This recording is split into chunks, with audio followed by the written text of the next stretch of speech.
நம்ம பாரதி ராஜா அவர்கள் உடல்நிலை சரியில்லை, அவருக்கு ஏதோ சீரியஸான இஷ்யூ இருக்குன்ற மாதிரிலாம் பேசுறாங்க. என்ன நடக்குது சார்? மகன் மரணத்திற்கு பிறகு பெரிய தனிமை அவருக்கு. மகனுடைய இழப்பு அவர் பெருசா பாதிக்குது. மனைவியும் அருகிலிருந்து பார்த்து கொள்ள முடியாதபடி அவர்களும் வயதானவர்கள். கோடிக்கணக்கான ரூபாய் சொத்துக்கள் அதெல்லாம் பராமரிக்காமல் விட்டதனுடைய விளைவு இப்ப பெரும் பொருளாதார கஷ்டம். இப்போ அவருக்கு உடல்நிலை சரியில்லை, மருத்துவமனைக்கு அனுமதிக்க வேண்டும்னு நீங்கள் ரஜினிகிட்ட கமல்கிட்டலாம் போய் உதவி கேட்குறாங்க. பாரதி ராஜா பையனுக்கு அந்த சினிமா பெரிய அளவில் வர முடியலன்ற அந்த வருத்தம் தான் அவரோட உடல்நிலை சரியில்லை. இல்லை அது பாரதி ராஜாவுடைய தவறு தாங்க. அது அப்படி நீங்கள் தன்னுடைய மகனை ஒரு இயக்குனர் ஆக்கியிருக்கலாம், ஹீரோ ஆக்கியிருக்கலாம். இதை எல்லாமே அவர் திட்டமிடவில்லை. கோடியும் போச்சு, மகனுக்கு பாடமும் போச்சு. இயக்குனருக்கு என்ன வேலைன்னா இயக்குவது தான் வேலை. நடிகர் உதவி இயக்குனர் சம்பளம் கொடுக்கறதா வேலை. பாரதி ராஜாவை பொறுத்தவரை திரைப்பட உலகத்தை இன்னும் கட்டி ஆண்டு கொண்டிருக்க வேண்டும். ரெட்ரோ மீடியா நேயர்கள் வணக்கம். இது ஒரு இன்ட்ரெஸ்டிங்கான இன்டர்வியூவில் நம்ம கூட தமிழா பாண்டியன் சார் தான் இருக்கார். சார் வணக்கம். சார் வணக்கம்.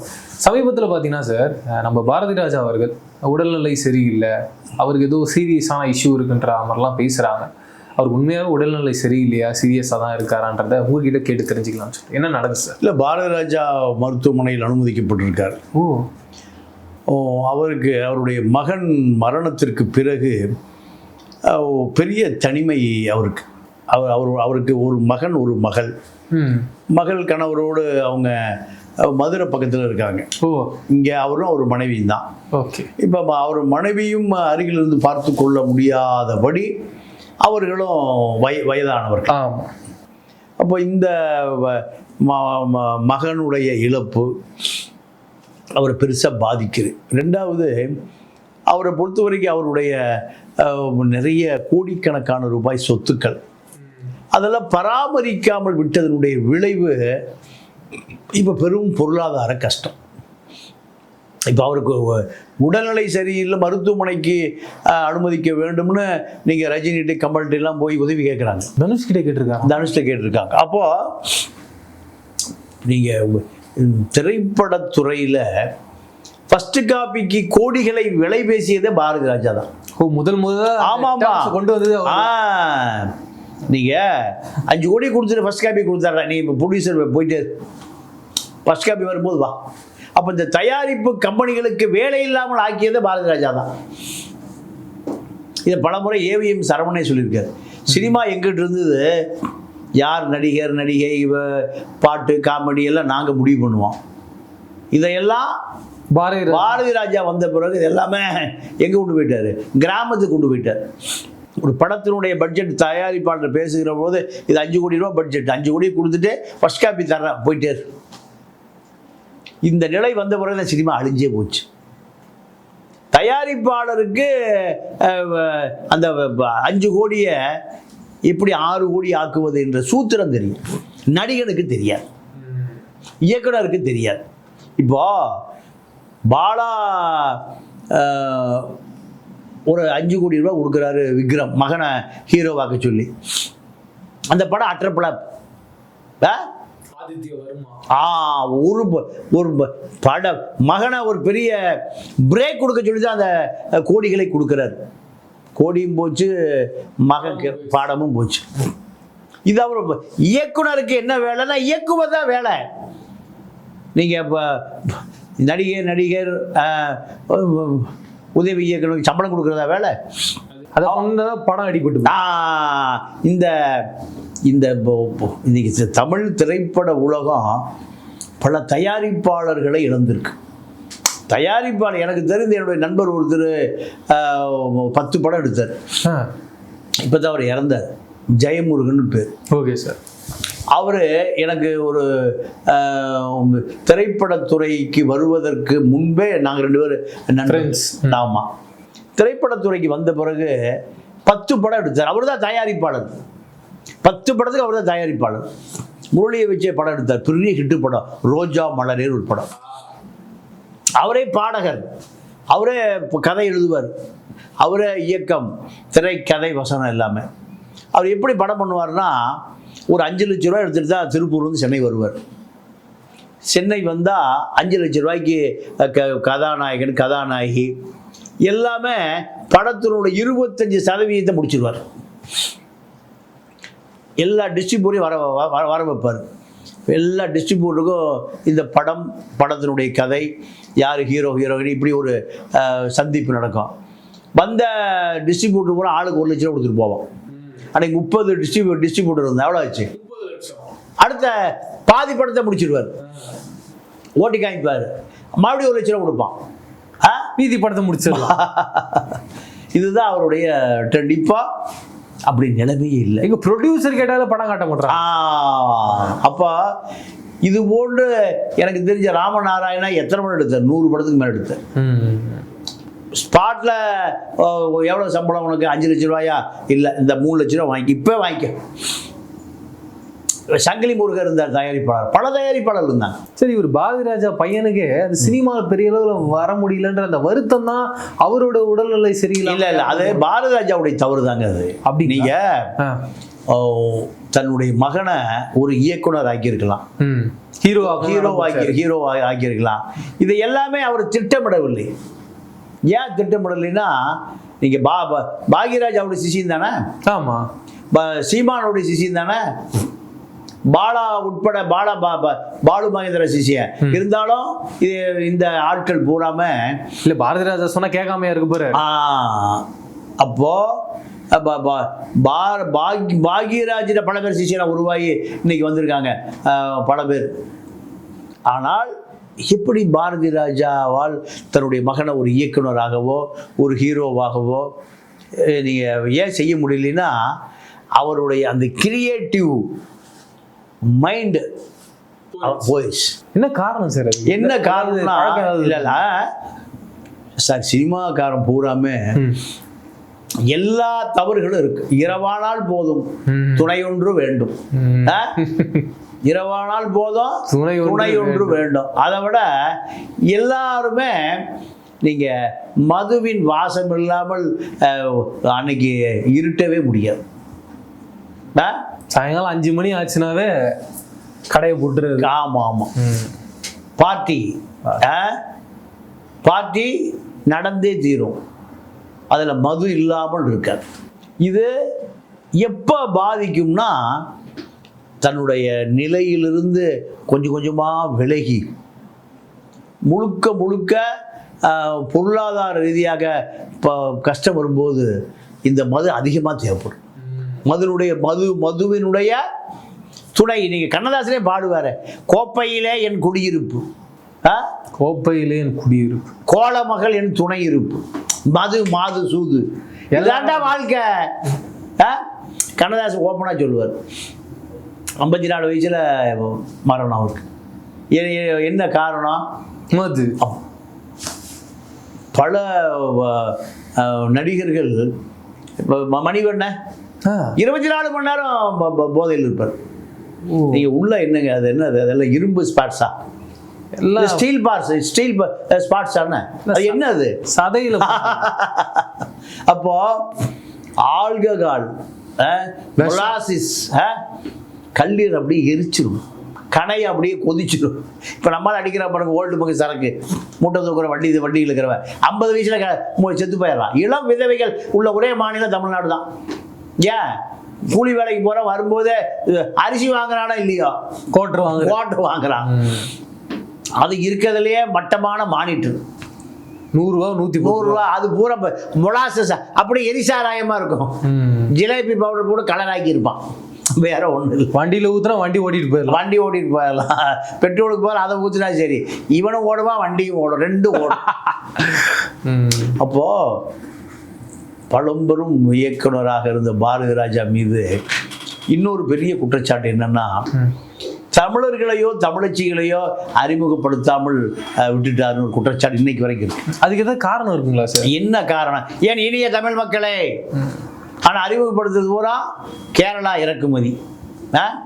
அம்பிகா, ராதிகா, ரஞ்சிதா, ரேவதி, எல்லா ஆர் சீரியல் பூரா யாரு? கேரளா, ஆந்திரா இறக்குமதிகள் தான். ஏன் அது தமிழச்சியே கிடைக்கலையா? 8 கோடி தமிழச்சியில் ஒரு அழகான பெண்ணை பார்க்க முடியலையா? இல்லையா? நீங்கள் ராதாவை அறிமுகப்படுத்துறதுக்கு நீங்கள் அலைகள் ஓய்வதில் ஒரு படம், அது பள்ளி மாணவர்கள் மாணவிகளுமே லவ் பண்ணலாயா அப்படின்னு காமிச்சது அந்த அலைகள் ஓய்வதில்லை. அந்த படத்தில் தமிழ் முகம் வேணுங்கிறாரு. அப்போ அம்பிகா பார்த்துட்டு இது கேரளா மூஞ்சியா இருக்குன்னு தமிழச்சியை தேடிட்டு திருவனந்தபுரம் போறார். யார? உதய சந்திரிகா என்ற ராதாவை. பேசுவதுதான் ஏன் இனிய தமிழ் மக்களே, ஆனா கேரளா போய் இல்லைன்னா ஆந்திரா போறது, இல்லைன்னா கர்நாடகா போறது. இது அவர் மேல ஒரு குற்றச்சாட்டு. நீங்க அவரை கருத்தம்மான்னு ஒரு படம், கருத்தம்மாங்கிறது பாரதி ராஜாவுடைய அம்மா பேர். நீங்க தமிழ்நாட்டினுடைய தென்பகுதியில் மூட பழக்க வழக்கம் ஜாஸ்தி. பெண் குழந்தை பிறந்தா கொன்னுருவாங்க, கள்ளிப்பாலை ஊற்றி எருக்களம்பாலை ஊற்றி கொன்னுருவாங்க. இது மிகப்பெரிய தமிழர்களுடைய மிகப்பெரிய ஒரு அவலம். இதை விழிப்புணர்வுக்காக எடுத்த படம் தான் கருத்தம். நல்ல கருத்துக்களை பதிவு செஞ்சிருக்காரு. நீங்க சில நிறைகளும் சில குறைகள். பாரதி ராஜாவை பொறுத்தவரை திரைப்பட உலகத்தை இன்னும் கட்டி ஆண்டு கொண்டு இருக்க வேண்டும். யாரை போல சத்யஜித்ரா போல. நீங்க சத்யஜித்ரான்னு ஒரு பெரிய இயக்குனர் இருந்தார் பங்காள், பல படங்களை எடுப்பார். சத்யஜித்ரா விருது இப்போ கொடுக்குறாங்க.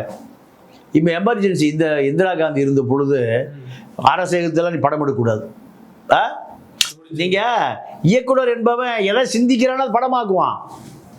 நீ அப்படிதான் படம் எடுக்கக்கூடாது. இந்திரா காந்தி பிடிச்சி உள்ள போட்டு வந்துருச்சு. என்னை ஆதரிச்சாயா படம் எடுக்கணும், என்னை எதிர்த்தாலும் நீ படம் எடுக்கக்கூடாது. யார் சொன்னது? அப்போ எமர்ஜென்சி. சரிம்மா அந்த நாட்டை விட்டு நான் வெளியேறேன்ட்ட. எதை விட்டு? இந்தியாவை விட்டு நான் வெளியேறுகிறேன், என்னை யாராவது கூட்டிகிட்டு போய் ஏதாவது ஒரு நாட்டில் எனக்கு அடைக்கலம் கொடுங்கன்னார். இதைத்தான் சொன்னார். யாரு? சத்யஜித் ரே. கல்கத்தா விமான நிலையத்தில் இறங்கி ஏறுகிற அத்தனை நாட்டு விமானங்களும் அவருக்காக காத்திருந்து. Canada, France, Britain, Netherlands, Switzerland, இப்படி எல்லா நாடுகளையும் அவருடைய ரசிகர்கள் இருந்திருக்கான். அத்தனை பேரும் ஓ நாட்டுக்கு வா, ஏன் நாட்டுக்கு வா, ஏன் பிளைட் நிற்குது, ஓன் பிளைட் நிற்குதுன்னு. அதாவது கல்கத்தா விமான நிலையத்தில் 15க்கும் மேற்பட்ட நாடுகளுடைய விமானம் அவருடைய வரவுக்காக காத்து நிற்குது. இந்த தகவல் இந்திரா காந்திக்கு போகுது. நம்மளோட பெரிய ஆளா. அப்போ சத்யஜித் ரேவுடைய அந்த திரைப்படம் என்பது சமூக அவலங்களை வெளிச்சு போட்டு காட்டும். பெரிய தாக்கத்தை அவர் நினைச்சிருந்தாரா பிஎம் இருக்கலாம் போல. ஆமா. அப்போ இந்திரா காந்தி மன்னிப்பு கேட்குது. நான் தெரியாம சொல்லிட்டேன், நீங்க நாட்டை விட்டு வெளியேற வேண்டாம். இயக்குனர்கிட்ட இவங்க மன்னிப்பு. ஆமா.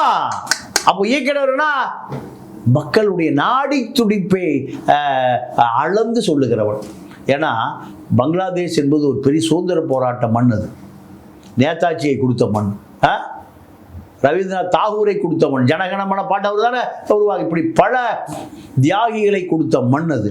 அப்போ பங்காளி நான் என்ன உற்றுமான கிளம்பிறேன்ட்டேன். அதே ரத்தம். அப்போ இயக்குனர் என்பவர்களுக்கான அடையாளம் என்பது சமூகத்தினுடைய வழியை புரட்டி போடுறது. நீங்க காந்தி படம் வந்த பிறகுதான் நமக்கு காந்தி எப்படி வாழ்ந்தாருன்னு தெரியும் இல்லையா? ஒரு மகான். பெரியாரை பத்தி படம் எடுத்த பிறகுதான் பெரியார் எப்படி இருந்தான்னு தெரியும். காமராஜை பத்தி படம் எடுத்த பிறகுதான் பட்டி தொட்டியெல்லாம் காமராஜ் போயிருக்காரு. எளிமையா அப்படி ஒரு நாள் வாழ முடியுமா என்பது எங்க போயிருக்கு? கிராமம் பூரா போயிருக்கு. இப்படி திரைப்படம் என்பது நீங்க மனித குலத்தினுடைய நாடி துடிப்பு.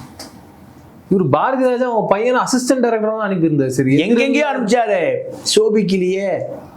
யார் காரணம்? நீங்க அப்பாவுக்கு மகன் தாங்க ரோல் மாடல், மகனுக்கு அப்பா தானே ரோல் மாடல். கண்டிப்பா. அப்போ தன்னுடைய பல தவறுகள் அவருக்கு பாதிச்சிருக்கு. பெத்தவங்க செய்யற தப்பு. ஆமா ஆமா ஆமா. நீங்க அதான் நீங்க எப்பவுமே திரைப்படம் என்பது 2 வாழ்க்கை இருக்கு. பகல் ஒரு வாழ்க்கை, நீங்க இரவு வாழ்க்கை என்பது நீங்க தன்னுடைய வாரிசுகள், தன்னுடைய ரத்தம், உறவுலாம் நீங்க உங்களை தான் பார்ப்பான். அப்பா வந்துட்டாரா? வரல. அப்பா எங்க? அந்த வீட்டில் இருக்கார். அப்ப நீ இந்த வீட்டில் இருக்கு. அரசியல்வாதியும் திரைப்படமும் இப்போ ஒரே மாதிரி தானே இருக்கு. அங்க இருக்க இங்க வர. அப்போ இது போன்ற செயல்களால் பல நடிகர்களுடைய பல தலைமுறை காணாமல் போச்சு. பல தலைமுறை காணாமல் போச்சு. அவர் பாரதி ராஜா ராதா பொண்ணை வச்சு கூட பண்ணாரு சார். கிரிக்கெட்டரை வச்சு சாலையை கழட்டி வருவாங்க. ஆமா ஆமா, அது பயங்கரமா பத்திட்டு போயிருச்சு. அப்பெல்லாம் அது நீங்க தெரிஞ்சிருக்கணும்னு நினைக்கிறேன். தொடர்ந்து இப்படிப்பட்ட சம்பவங்கள்லாம் பண்றதுக்கு காரணம் என்ன சார் அவருடைய மனசுக்குள்ள? இல்லைங்க, அதாவது ஒரு இயக்குனர் என்பவன் மக்களுடைய சொத்து. மக்கள் எதை சொல்ல விரும்புகிறார்களோ அதை சொல்வது. ஆனால் இதிலிருந்து நீங்க நிறைய வேறுபாடு, நீங்க வேறு பாதையில் பயணிக்க ஆரம்பிக்கிற பொழுது நீங்க உங்களை இழந்துருவீங்க. அதே மாதிரி இந்த சிவாஜியும் ராதாவும் ஒரு படம் பண்ணிருப்பாங்க. ஆமா ஆமா, தேவர் மகன். இல்ல சார், இன்னொன்னு இல்ல முதல் மரியாதை. ஆமா, இப்ப அந்த படம் வந்து ஒரு யூனிக்கான ஒரு சப்ஜெக்ட். அதை எப்படி சார் ஒரு இது பண்ணிருப்பாரு? ஏன்னா நீ யோசிச்சு பாருங்க, பெரிய ஏஜ் டிஃபரன்ஸ். அந்த காலகட்டத்துல அப்படி ஒரு கதையை அக்செப்ட் பண்றது கஷ்டம். இல்ல சமூகம் அப்படித்தானே இருக்கு. சமூகம் அப்படிதான் இருக்கு. ஊர் பெரிய மனுஷன் நாடா கல்யாணம் பண்ணுவார். எத்தனை வயசு பொண்ண? 20 வயசு. ஆமா, 15 வயசு. ஆமா, கிராமங்கள் இருக்க. சரி, அதாவது நடைமுறையில் என்ன இருக்கோ அதுதான் திரைப்படம். திரைப்படம் என்பது சமூகத்தினுடைய கண்ணாடி, சமூகத்தினுடைய கண்ணாடி. ஒரு படம் வருதுன்னா அது சீன் எங்க இருந்து எடுக்கிறான்? நிஜ வாழ்க்கையில இருந்துதான். திரைப்படம் வாழ்க்கையாவதில்லை, வாழ்க்கை தான் திரைப்படம். இப்போ பாரதி ராஜாவை பொறுத்த வரைக்கும் பாரதி ராஜா பாலச்சந்தர் ஒரு படம் எடுத்தார். அவள் ஒரு தொடர்கதைன்னு ஒரு படம். இவ்வளவு ஒரு பெண் பிரமிளா அந்த குடும்பத்தையே காப்பாற்றுவார். நடுத்தர குடும்பத்தில் உழைக்கிற ஒரு பெண் தான் அந்த குடும்பத்தையே காப்பாற்றுவார் என்பது நீங்க அப்படியே சமூகத்துக்கு வந்து சேர்ந்து பல குடும்பங்கள் அப்படித்தான். அந்த பொண்ணு தான் பொறுப்பார் பார்த்தா, திருமணம் செய்யாம குழந்தை ஊட்டி பெற்றுக்காம வாழ்நாள் முழுக்க அந்த குடும்பத்தினுடைய உயர்வுக்காக பாடுவார். அதான் அவள் ஒரு தொடர்கதை. அண்ணனை விரட்டி விட்டுருவா, நீ பொறுப்பு இல்லாமல் தெரியுற, நான் போய் பொம்பளை புள்ள போய் உழைச்சு கொண்டு வர்றேன், நீ வெளியே போட. அப்போ அவர் வெளியே போவார். வெளியே போய் ஒரு பாட்டு பாடுவார். பட்டி தொட்டியெல்லாம் பாடின பாடு. தெய்வம் தந்த வீடு வீதி இருக்கு, பொடி ஞான பெண்ணு, உனக்கு என்ன எனக்கு என்ன யார், அப்படிங்கிற ஒரு தத்துவ பாட்டல். அப்போ இப்படி நீங்கள் பாலச்சந்தர் படம் வந்தால அதுல நடுத்தர வர்க்கத்தினுடைய கலாச்சாரம் அப்படியே இருக்கும். இளையராஜா பாரதி ராஜா காம்பினேஷன் கிராமத்தில் அப்படியே இருக்கும். 16 வயதினில கிழக்கே போகும் ரயில், இதெல்லாம் நீங்க இப்ப என்ன வருத்தம்னா, இந்த பாரதி ராஜா இளையராஜா டீம் இன்னைக்கு வரைக்கும் திரைப்படத்தை கட்டி ஆண்டு இருக்க வேண்டும். ஏன் ஆளல? இதுதான் இவர்களை சிந்திக்கிற திறனை, சிந்திப்பதை. ஆனால் இளையராஜா ராயல்ட்டிலாம் வாங்கி இன்னும் ஃப்ரெஷ்ஷாக பவர்ஃபுல்லாக தான் சார். என்ன பவர்ஃபுல்? நீங்கள் இவருடைய சிசினா ட்ரம்ஸ் அடிச்சுட்டு இருந்த ஏஆர் ரஹ்மானுக்கு சிசினா உலகம் பூரா கட்டி ஆடுறாரு. ஆஸ்கர் இவர் என்ன இவருடைய ஆஸ்கர் இவருடைய இசை கருவிகளை பூரா பிரசாத் தூக்கி சாக்கடையில் போட்டானே. அது எவ்வளோ பெரிய ஒரு இதுவா ஒரு இசை. இப்போ பெரிய கொடுமை என்னன்னா, நீங்க எனக்கு பணம் கொடுக்காம எவனு ஒளிபரப்ப கூடாதுங்கிறார். இப்போ நான் என்ன கேட்குறேன், உணர்ச்சி, அதாவது இளைய தலைமுறை அந்த பாட்டை கேட்கறதே பெரிய விஷயம். கரெக்டா? இப்போ நான் எனக்கு இப்போ 65 வயசாச்சு.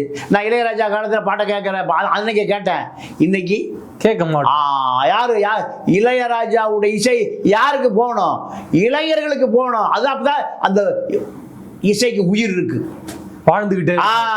நீ அதை எனக்கு பணம் கூட இல்லைன்னா போடாதேன்னா, ஏன்னா உன்னுடைய இசையை இளைய தலைமுறை கேட்பதும் பார்ப்பதுமே அபூர்வம். அவனை போய் காசு கேட்டா அவன் எடுத்து விட்டா போச்சா, எங்க முடிஞ்சு போச்சு. இளையராஜாவுடைய இசை நீங்க மக்கள்கிட்ட போய் சேரவே இல்லை. எப்போ போய் சேர்ந்தது? நான் இளைஞனா இருக்கும்போது போய் சேர்ந்தது. எப்போ? 40 வருஷத்துக்கு முந்தி. இப்போ போய் சேர்ந்து எங்க போய் சேர்ந்தது இதுக்கு? அப்போ ராயல்டி.